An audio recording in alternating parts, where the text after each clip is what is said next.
और अगर कोई कह रहा है तो अशोक गहलोत का दुश्मन है, और अगर वो कहते तो फिर हम यहाँ किस लिए आए? वो हमारे से बड़े हैं कोई? हम यहाँ किस लिए आए? ये लोग बीजेपी से मिले हुए हैं, इस बात को ध्यान रखने की जरूरत है। ये जो भी भ्रम फैला रहे हैं, इनके पैंट के नीचे नेकर पहना हुआ है। उपस्थित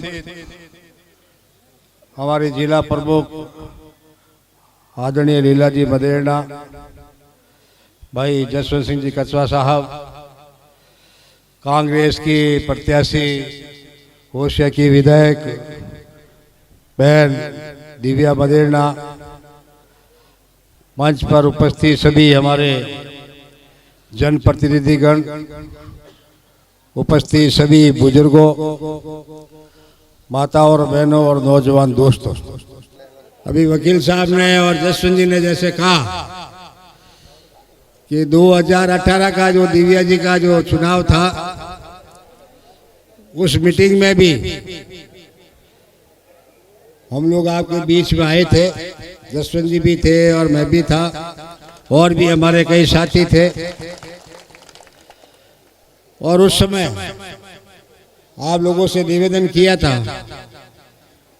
कि कांग्रेस की सरकार बनाने के लिए एक एक एमएलए की जरूरत पड़ती है।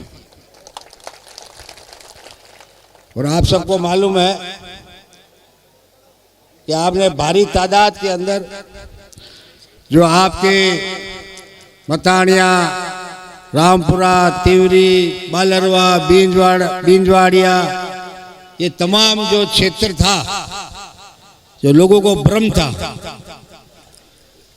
कि माली समाज के लोग वोट नहीं देंगे, वो भ्रम 2018 में भी टूट गया और 2023 में भी टूटेगा। और ये बात मैं इसलिए कह रहा हूं कि अभी जसवंत जी ने कहा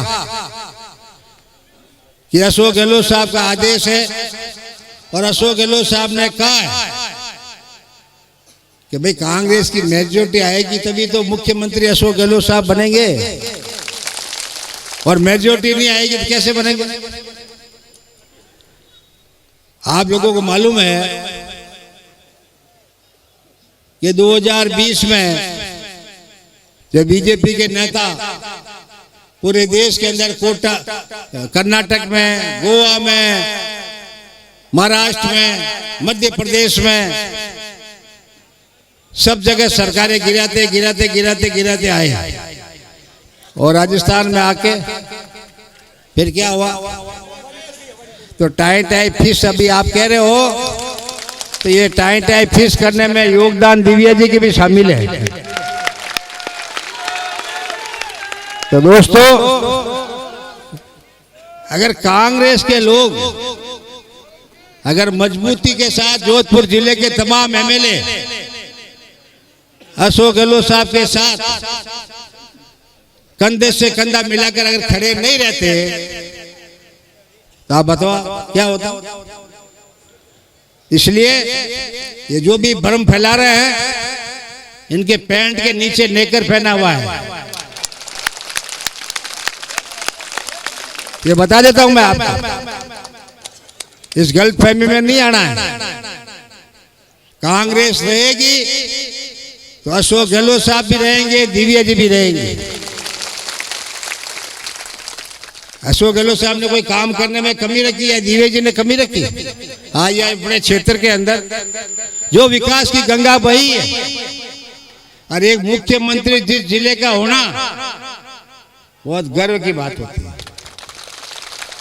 एक गांव के अंदर एक सरपंच होता है, वो भी उस क्षेत्र में वजूद रखता है। इसलिए मैं आप लोगों से गुजारिश करना चाहता हूं, और बीजेपी को कोई भी पनपता है, वो किसानों का, मजदूरों का, किसी का भी भला नहीं हो सकता। ये किसकी पार्टी है? बरसों से देखते आए हैं।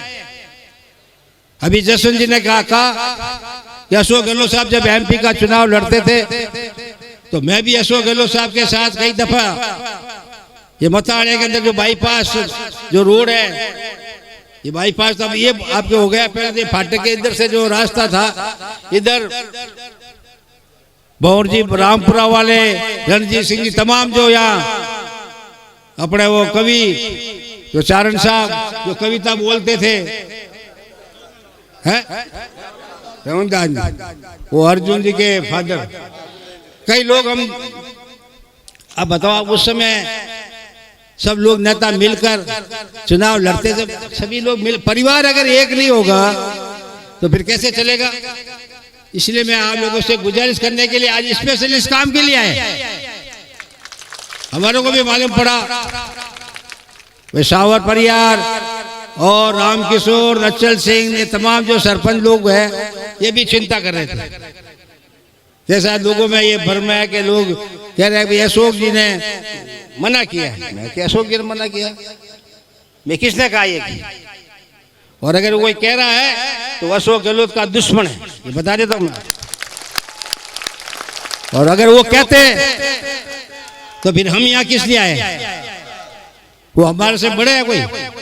हम यहाँ किस लिए आए? ये लोग बीजेपी से मिले हुए हैं, इस बात को ध्यान रखने की जरूरत है। अपना एक भी वोट खराब नहीं हो। और जैसे अभी बंसीलाल जी वकील साहब ने कहा कि पहले से ज्यादा वोटों से अपने इस क्षेत्र से जीतने चाहिए, तब कहीं जाकर हमारी और अशोक गहलोत साहब की बात रहेगी। और आप क्या मानते हैं कि अपनी ये जो स्थिति है जो बीजेपी वाले फैलाते हैं, ये स्थिति है, ये आग है, इस आग को यहाँ नहीं बुझाएंगे, ये आग आगे बढ़ती है। इसको रोकना जरूरी है, यही रोकना इसको, ये आगे नहीं बढ़े। इसलिए अपन एक दूसरे के काम आएंगे, लोग अपने काम आएंगे भाई, इससे थोड़ी होता है। इसलिए मैं आप लोगों से गुजारिश करना चाहता हूं कि अपन सब मिलकर दिव्या जी को भारी बहुमत से अपने को जिताना है। बाकी तो कामकाज की अभी वकील साहब ने जो झड़ी लगाई है, हॉस्पिटल की, कॉलेज के मुहूर्त में भी दिव्या जी ने मुझे याद किया था, उस समय भी आया था।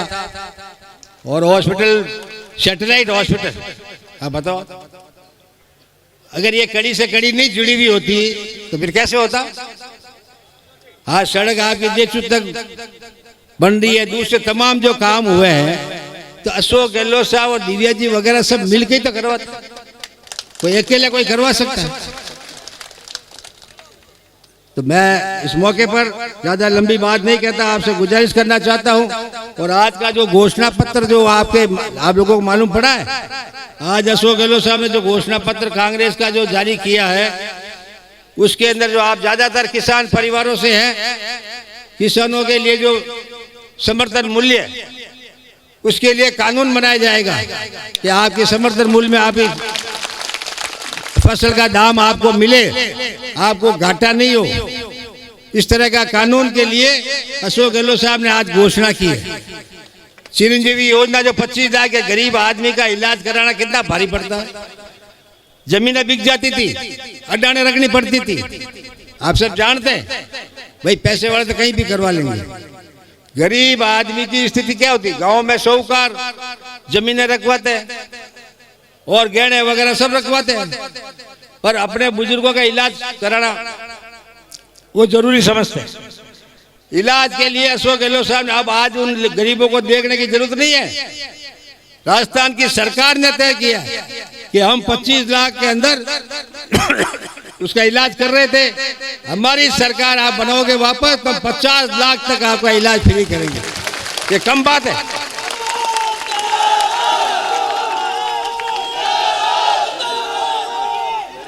ऐसी ऐसी योजनाएं जो अशोक गहलोत साहब ने जो लागू की है, इन चीजों को आपको समझने की जरूरत है। अशोक गहलोत साहब ने कहा है कि आपका एक वोट इन योजनाओं को जारी रखने में मदद करेगा। ये बीजेपी की सरकार है, आते ये योजनाएं सब बंद होगी, ये बता देता हूं। आप किसानों के 2000 यूनिट फ्री है, आप बताओ आप कितना सारा लगता है लोगों को। इस तरह से कई तमाम तरह की जो अन्य योजनाएं हैं, 4 लाख युवाओं को सरकारी नौकरी देने के लिए अशोक गहलोत साहब ने घोषणा की है। और 10 लाख युवाओं को रोजगार दिया जाएगा। ये भी आपको आने वाले 5 साल में आपका एक बोर्ड जो है इन योजनाओं के लिए लागू करने में मदद करेगा। इसलिए आप तमाम तरह की अन्य योजनाएं हैं, पंचायती स्तर पर सरकारी नौकरी का नया कैडर बनाया जाएगा। ऐसी कई तमाम तरह की योजना आज पढ़ना, आप कल अखबार आप पढ़ोगे जब आपको मालूम पड़ेगा। बाकी तो 100 यूनिट घरों में बिजली फ्री। अभी वहाँ कौन कह रहा था, अंकुड़िया वाली वो बातें कर रहे थे, वो केवल जी, वो उन्होंने भी अपना अंकुड़ी अब जरूरत क्या है भाई, 2000 यूनिट तो वैसे ही फ्री है और बाकी तो आप अपना कार्यक्रम चलाते वैसे ही। और दिव्या जी के एरिया में बिजली घर वालों की हिम्मत ही नहीं है, दूसरों की भी हिम्मत नहीं होती है, तो दिव्या जी के एरिया में और। तो आपको ये तमाम चीजें कब होती है? ये तमाम चीजें जब होती है कि किसी के दिल के अंदर ये दर्द होना चाहिए। हाँ, ये तमाम तरह की जो योजना है इसका एहसास सबको है।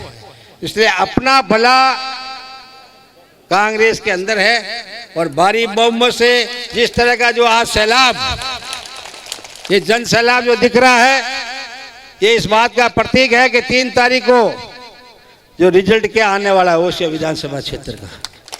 इसलिए मैं आप लोगों से गुजारिश करता हूं कि अपन कोई भी गलतफहमी में नहीं रहे, और वो जो लोग कोई कहते हैं वो अपने स्वार्थ के लिए कहते हैं, ये आप ध्यान रखना। पुनः मैं इस मौके पर हम सबको बुलाया और जो मान सम्मान दिया उसके लिए मैं दिव्या जी का और तमाम सभी कार्यकर्ताओं का हृदय से आभार प्रकट करता हूं। धन्यवाद। जय हिंद।